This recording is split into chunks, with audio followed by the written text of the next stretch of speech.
룻기 4장 6절에서 8절까지 제가 먼저 봉독하겠습니다.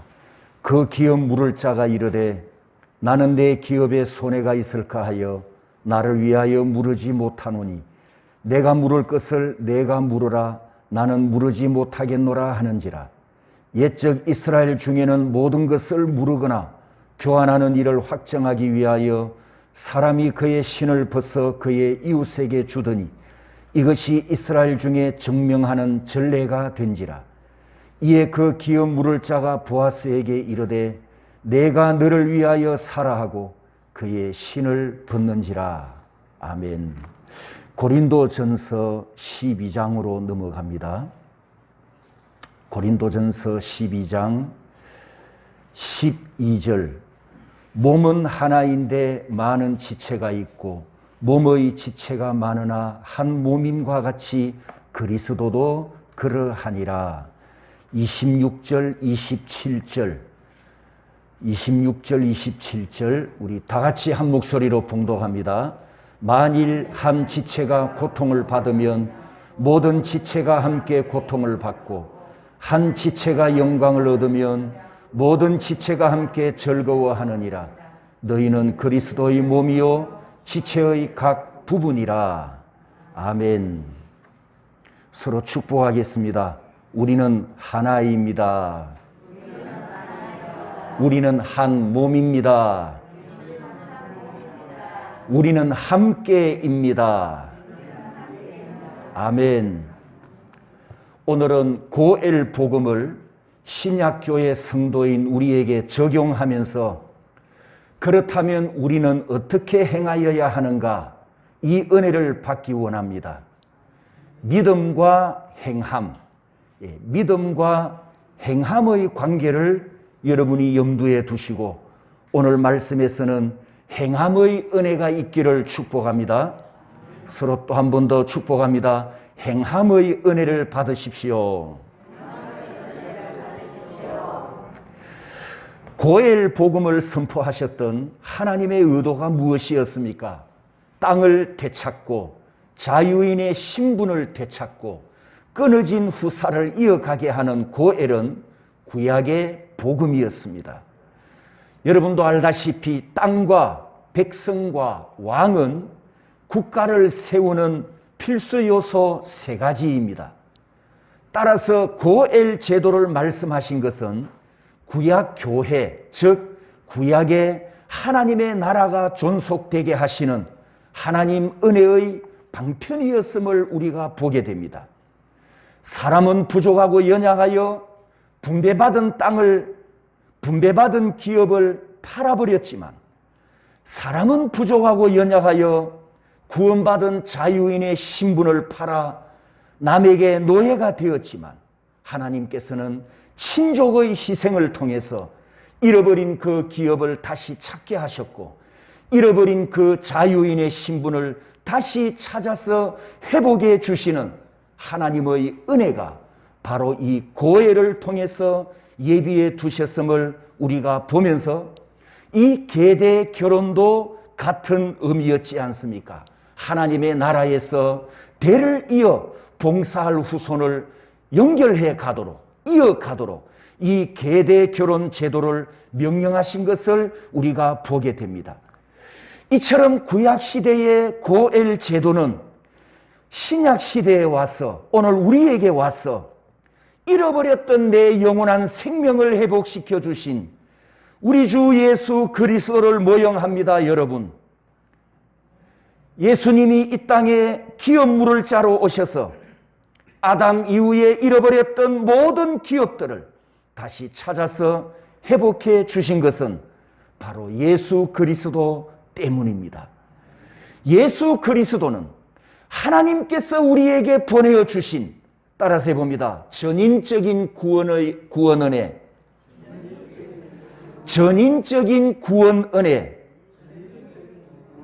예수 그리스도께서 이 땅에 오신 것은, 그분이 십자가를 지시고 우리를 구원하신 것은 우리에게 전인적인 구원의 은혜를 베푸신 하나님의 은혜의 방편이었습니다. 구약 히브리어 고엘이 신약 헬라어로 속량으로 번역이 되었는데, 이 속량 리토로시스는 구속한다, 해방한다, 이런 뜻을 가지고 있습니다. 누가복음 1장 68절에 보면 찬송하리로다 주 이스라엘의 하나님이여 그 백성을 돌아보사 속량하시며, 히브리서 9장 12절에 오직 자기 피로 영원한 속죄를 이루사 단번에 성소에 들어가셨느니라. 성도 여러분, 대속 제물로 오신 예수님께서 자기 몸을 희생 제물로 드리시고 자기 피로 속죄함을 이루어 죄의 종이었던 내 신분을 하나님 나라 백성이 되도록 회복시켜 주셨습니다. 할렐루야. 죄의 종이었던 내 죄값을 예수님 피로 대신 지불하시고 구속받은 자유인이 되게 해 주셨습니다. 에덴 동산 이후에 잃어버렸던 그 모든 천국의 기업을 예수님께서 대속 제물이 되셔서 다시 찾아주셨습니다. 따라서 나에게 고엘이 된 자는 바로 예수 그리스도이십니다. 믿습니까? 바로 이것이 구약 고엘에 담겨 있는 복음이었습니다. 그러면 다시 우리가 룻기 4장으로 돌아와서 이 룻기 4장에서 고엘음으로 도움을 받아야 할 대상이 누구입니까? 한 동네 사람도 아니고 이웃 사촌도 아닙니다. 그는 누구죠?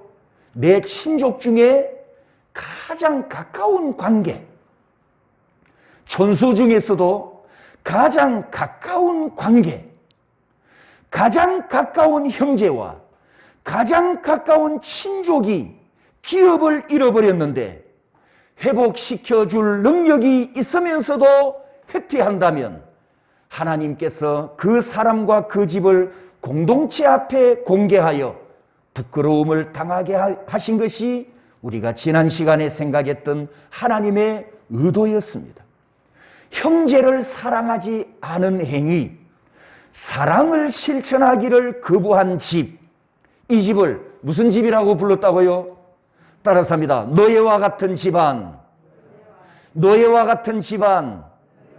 하나님께서 불명예 이름표를 하나 딱 붙여주셨습니다.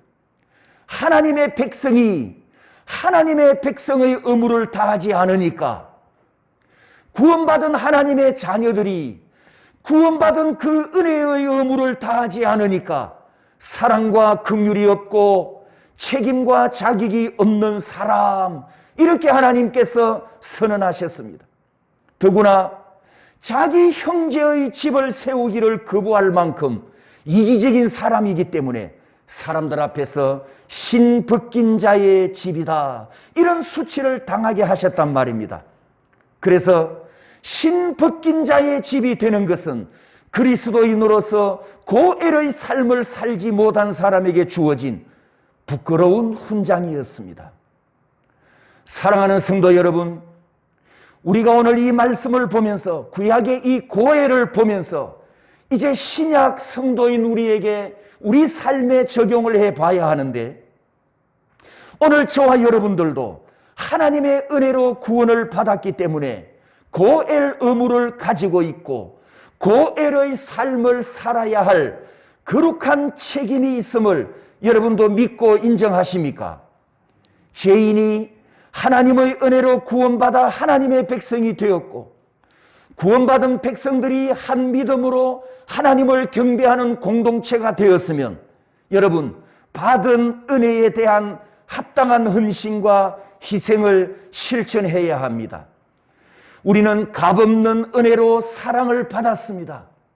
값없는 선물로 구원을 받았습니다. 그리고 그리스도 안에 있는 그리스도인들이 되었습니다. 그러므로 당연히 다른 사람의 아픔과 고통과 연약함을 알아주고 안아주고 함께 짐을 지기를 우리를 구원하신 주님은 원하십니다. 따라서 신약교회 성도들도 반드시 이 고엘의 삶을 실천해야 될 의무가 있습니다. 우리 신약교회 성도들이 구약 고엘 제도의 정신을 따라 어떻게 실천할 수 있을까요? 야고보 장로를 통해서 주신 주님의 말씀에서 답을 얻을 수가 있습니다. 야고보서 1장 27절에 하나님 아버지 앞에서 정결하고 더러움이 없는 경건은 같이 읽습니다. 시작. 곧 고아와 과부를 그 환난 중에 돌아보고 또 자기를 지켜 세속에 물들지 아니하는 이것이니라. 구약 성경에서 하나님께서 특별 대우를 하시는 사람들이 있었다 그랬죠. 고아와 과부와 가난한 자와 나그네와 이방과 객이라고 했습니다. 그 말씀이 신약에 와서 우리 그리스도인들이 실천해야 될 윤리적인 의무에 그대로 말씀이 신약으로 넘어옵니다. 특히 야고보 사도를 통해서 우리에게 주시는 이 말씀은 요새 말로 업그레이드 아시죠? 구약 성경에서 하나님께서 고아와 과부와 가난한 자를 돌아보라 이렇게 말씀하신 내용보다도 신약에 와서는 그 의미가 더 업그레이드 됩니다. 강화된다는 뜻입니다. 그 증거가 뭐냐 하면 27절에 나오는 한 단어가 있습니다. 한번 따라해서 봅니다. 경건. 우리가 경건하게 살아야 되죠. 맞습니까? 경건하게 살아야 될 구원받은 백성들입니다. 27절에 보면 이 경건을 두 가지로 말씀하셨습니다. 첫 번째는 고아와 과부를 환난 중에 돌아보는 것이고, 두 번째 경건은 무엇이냐? 자기를 지켜 세속에 물들지 아니하는 이것이니라. 즉 우리가 하나님 앞에서 경건하게 살아가야 하는데 세속에 물들지 않도록 나를 지키는 것은 따라서 합니다. 소극적인 경건. 그러면 적극적인 경건은 무엇일까요? 적극적인 경건은 고아와 과부를 환난 중에 돌아보는 겁니다. 여러분, 경건이라 하면 악을 멀리하고 불경건한 것을 멀리하는 것을 우리가 항상 먼저 생각하는 경향이 있는데 사실 이것은 소극적인 경건입니다. 적극적인 경건은 옳은 것을 행하는 것입니다. 더러운 것을 멀리하는 것은 소극적인 경건이고, 선하고 옳은 것을 찾아서 내가 실천하는 것은 적극적인 경건입니다.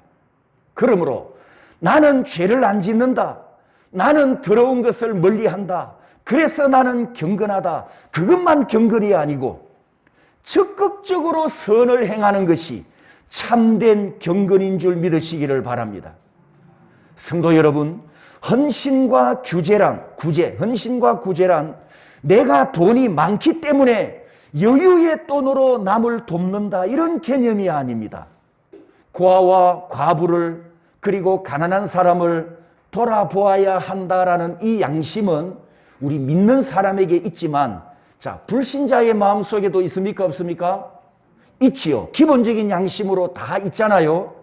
그런데 이제 고아와 과부와 가난한 사람을 돌아보는 동기가 나는 마음이 선한 사람이기 때문에 이런 선을 행한다. 나는 성품이 착한 사람이기 때문에 나는 이런 선을 행한다. 이게 우리에게 맞습니까? 틀립니까? 예, 틀립니다. 누가 대답하셨는지 모르겠는데 틀렸습니다. 정답입니다. 나는 마음이 착하기 때문에 가난한 사람을 돕는다. 나는 마음이 선한 사람이기 때문에 어려운 사람을 돕는다는 이 개념은 이방인도 갖고 있는 바른 생활이에요. 바른 생활. 초등학교 때 배웠던 거란 말이죠. 우리 그리스도인들은 이런 개념으로, 이런 동기로 구제와 헌신을 하지 않습니다. 우리는 어떻게 합니까? 우리는 왜 해야 됩니까? 어떤 동기로 해야 합니까? 바로 예수님께서 나에게 고엘이 되어 주셨기 때문입니다.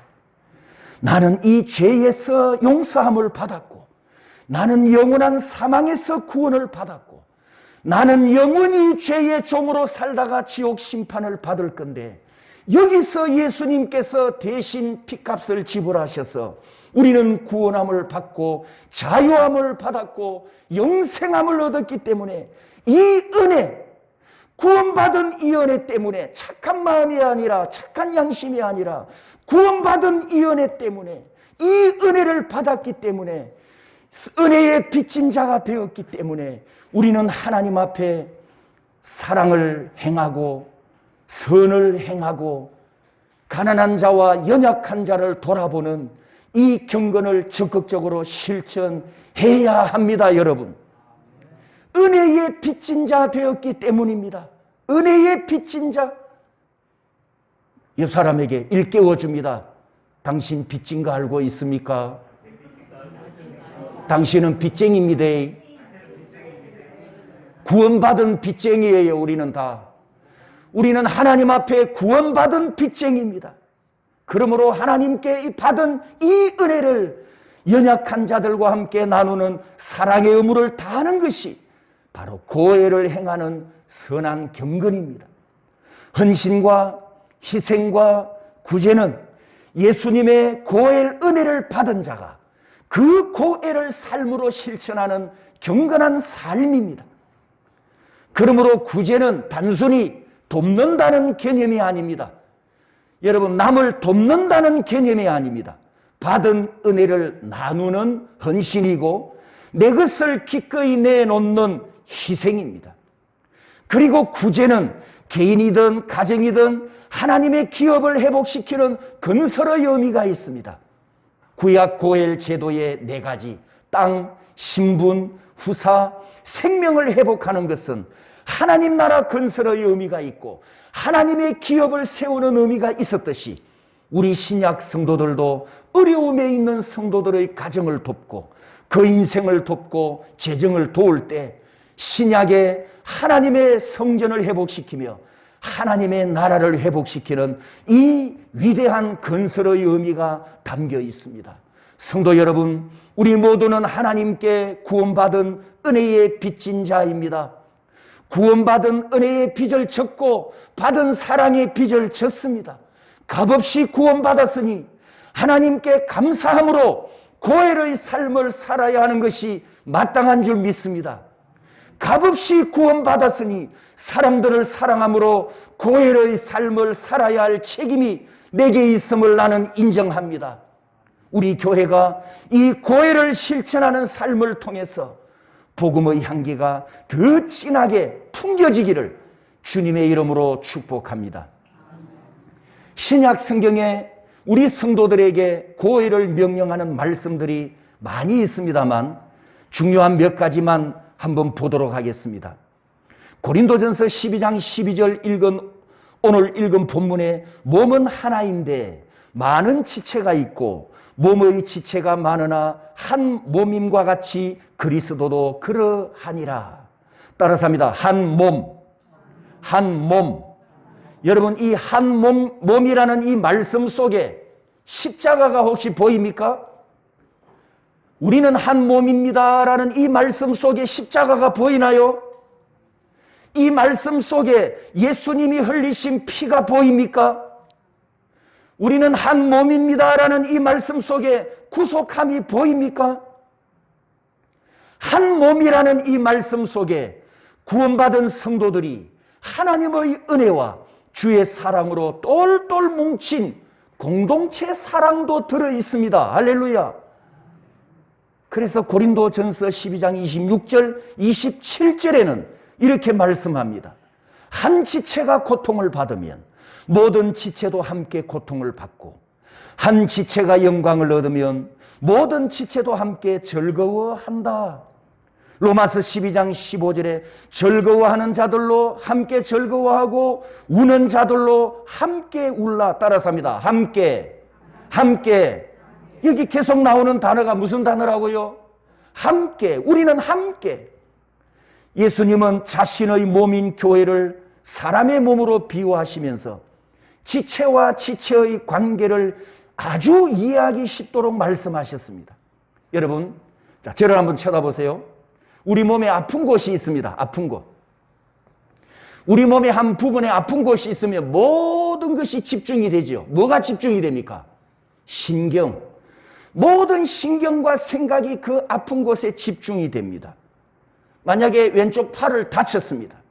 왼쪽 발을 다쳤는데 물건을 들거나 뭐 걸어가거나 어디에 부딪히거나 몸을 움직일 때 온 몸이 이 팔 말고, 다친 팔 말고 나머지 모든 지체가 뭘 합니까? 조심합니다. 이 팔을 다시 안 다치도록. 아프니까 부딪히지 않도록 명령도 안 했는데 왼팔이 할 일을 어느 팔이 하죠? 오른팔이 대신 가요.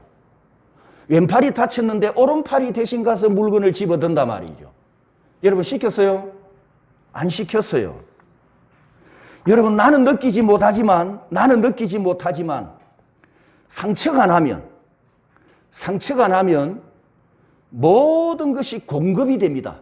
아픈 곳에. 왜? 제일 먼저 공급되는 게 피입니다. 여러분 우리 몸이 이렇게 칼에 베이거나 절단을 하면 피가 팍 솟구치지 않습니까? 왜 피가 솟구치는지 아세요? 해로운 바이러스가 들어오지 못하도록 방어하는 본능이에요. 그 다친 곳에 혈관 속에 있던 적혈구가 때로 몰려간답니다. 적혈구가 때로 몰려가서 나쁜 바이러스가 들어오지 못하도록 방어한단 말이죠. 그 적혈구가 싸우다가 죽은 게 고름이라고 하잖아요. 고름. 내 몸을 지키기 위해서 장렬하게 전사한 게 바로 고름, 백혈구 시체랍니다. 그게. 아무튼 우리 몸에는 순환기 계통이 두 가지가 있는데 하나는 혈관이고 하나는 신경계통입니다. 몸이 다치면 이 두 가지 순환기 계통을 통해서 피, 산소, 단백질, 신경물질, 최소한 이 네 개의 물질이 그 아픈 곳으로 킥보다 더 빨리 배송이 됩니다. 왜? 아프니까, 약해졌으니까 보호해야 되거든. 지켜야 되니까. 반대로 이제 기쁨을 한번 생각을 해보겠습니다. 여러분 마음이 기쁘면 마음만 기쁩니까? 온몸이 기쁘지요. 마음이 기쁘면 온몸이 살아납니다. 활력이 살아납니다. 세포가 힘을 얻습니다. 마음이 기쁜데 뭐합니까? 아니 마음이 기쁜데 왜 박수를 쳐요? 손이 지가 뭐 했다고? 마음이 기쁜데 손이 기뻐서 박수를 쳐요. 입과 근육이 막 찢어져 올라갑니다. 마음이 기쁜데 온몸이 기뻐한단 말이죠. 머리가 가만히 생각해 보니까 참 기뻐요. 너무 기뻐요. 그러니까 발이 또 가만히 있질 못하네. 근질거려서 막 깡충깡충 뜁니다. 머리가 기쁘다고.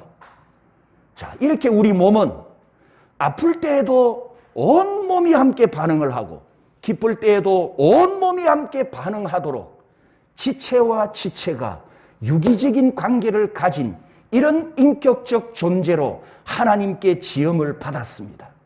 지금 오늘 본문에 예수님께서 말씀하신 이 지체가 바로 우리 몸입니다. 몸.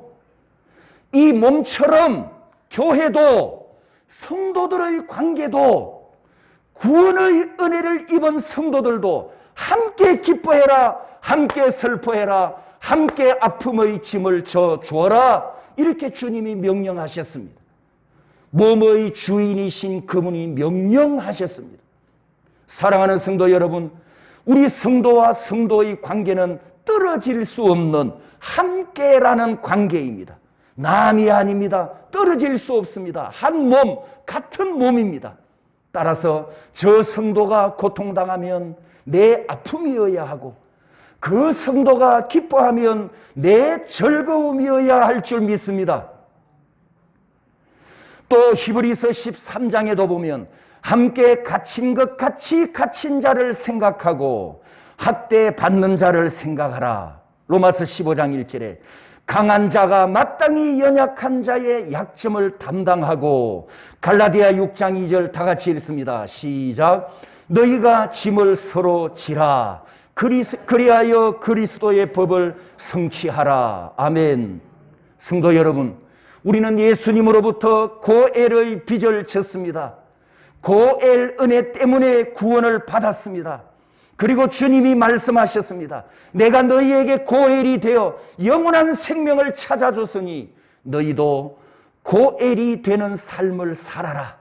지체가 아프면 내 아픔처럼 대신 짐을 지고, 지체가 고통을 당하면 그 고통의 짐을 나눠서 져주고, 지체가 슬퍼하면 내 슬픔처럼 동참하여 함께 울어주고, 지체가 헐벗고 가난하면 먹을 것과 입을 것을 나누어 주어라. 내가 너에게 그랬던 것처럼 너도 나처럼 살아라. 내가 너에게 그랬던 것처럼 너도 나처럼 살아라.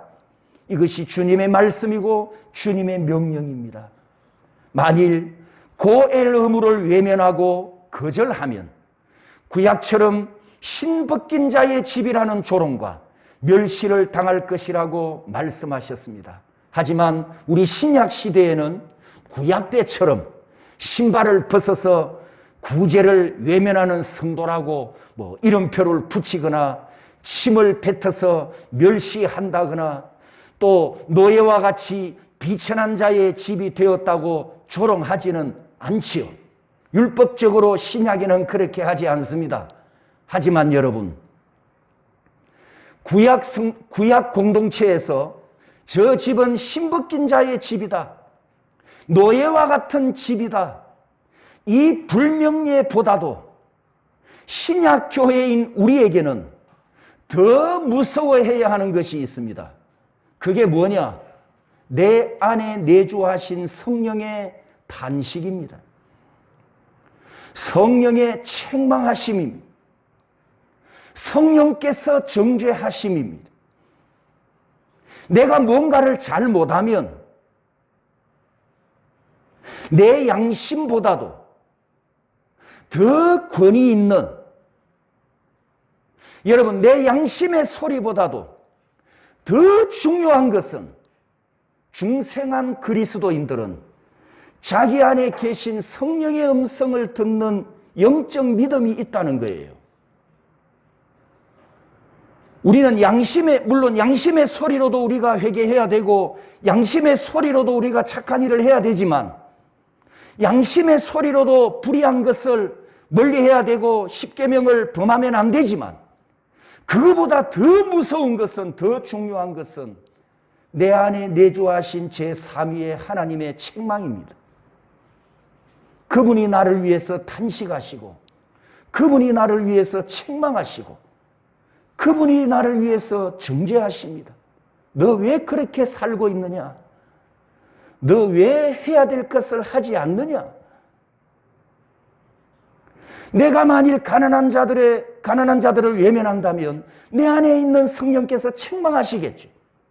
여러분, 구약의 신벗긴 집안처럼 너도 부끄러운 그리스도인으로 살고 있지는 않느냐? 이렇게 묻고 책망하시지 않겠습니까? 그리고 목회서신에서 구약을 전공했던 사도 바울을 통해 더 분명한 말씀을 하십니다. 바로 디모데전서 5장 8절인데요. 누구든지 자기 친족, 특히 자기 가족을 돌아보지 아니하면 믿음을 배반한 자요 불신자보다 더 악한 자니라. 디모데전서 5장 8절은 신명기 25장 10절과 같은 말씀이고 그 구약을 해석해 놓은 말씀입니다. 자기 친족, 자기 가족을 돌아보지 않는 자는 믿음을 배반한 자요 불신자보다 더 악한 자라고 단호하게 무서운 말씀을 하셨습니다.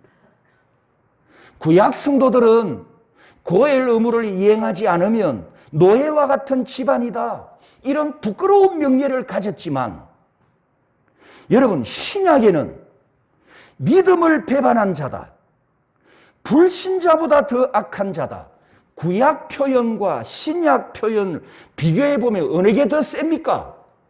구약입니까? 신약입니까? 신약이지요. 아까 제가 그랬잖아요. 업그레이드 되었다고. 구약의 명령이 신약에 와서 해석이 되고 다시 명령이 될 때는 더 강화돼요. 왜? 율법 시대가 아니기 때문에, 복음 시대이기 때문에, 은혜의 빚진 자가 되었기 때문입니다. 여러분, 성도 여러분, 우리는 은혜 받은 그리스도인들입니다.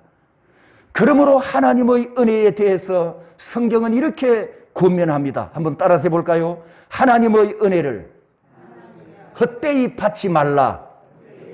헛되이 받지 말라.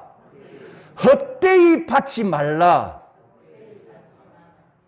여기 케노스, 헛되이, 헛되다. 케노스는 공허하다, 허무맹랑하다, 유익이 없다라는 뜻입니다. 하나님께서 나에게 은혜를 베푸셨어요. 값없이 하나님께서 이 은혜를 왕창 풍성하게 나에게, 나 같은 죄인에게 주셔서 나를 구원해 놓으셨어요. 그런데 내가 구원받은 자로 살아야 하는데 실천하지 않습니다.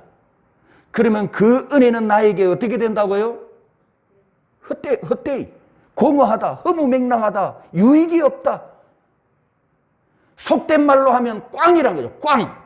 이 헛되이가 꽝. 아무것도 없다. 유익이 없다.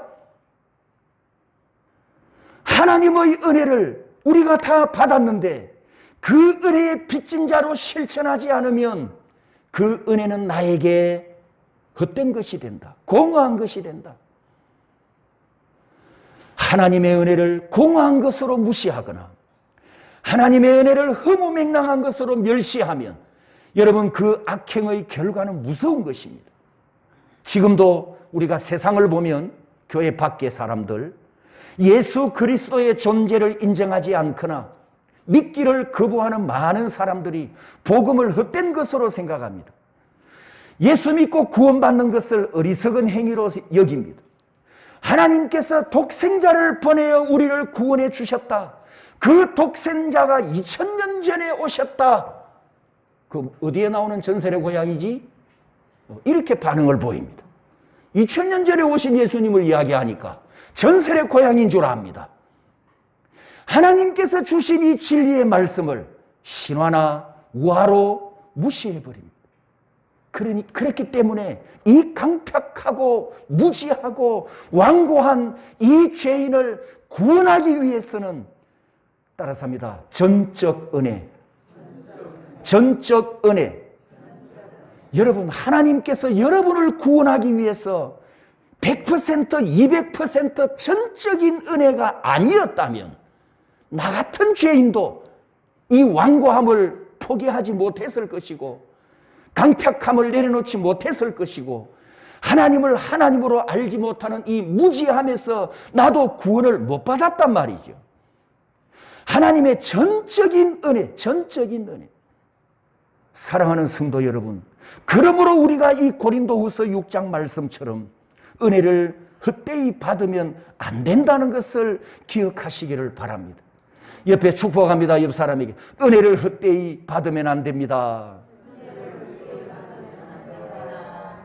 여러분이 지금 아직 살아있지 않습니까? 이때 은혜를 받아야지요.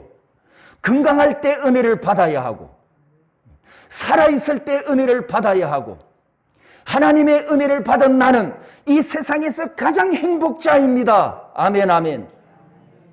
이미 구원의 은혜를 받은 여러분이 이 세상에서 가장 행복자입니다. 신약 초대교회가 구약의 고엘 의무를 알았기 때문에 신약 교회는 고엘을 실천하는 삶을 살았습니다. 사도행전 2장에 보면 42절에 사도의 가르침을 받아 믿는 사람이 다 함께 있어 재산과 소유를 팔아 각 사람의 필요를 따라 나눠 주었더라. 가르침을 받은 대로 실천했다라고 말씀합니다. 또 4장에 넘어가 보면 무리가 큰 은혜를 받고 그 중에 가난한 사람이 없으니 이는 밭과 집 있는 자는 팔아 그 판 것의 값을 가져다가 각 사람의 필요를 따라 나누어 줌이라. 이 33절, 34절, 35절 말씀처럼 은혜 받은 대로 감사와 구제와 헌신을 실천합니다. 그 결과 34절에 이런 말씀이 있죠. 따라서 해볼까요? 그 중에 가난한 사람이 없으니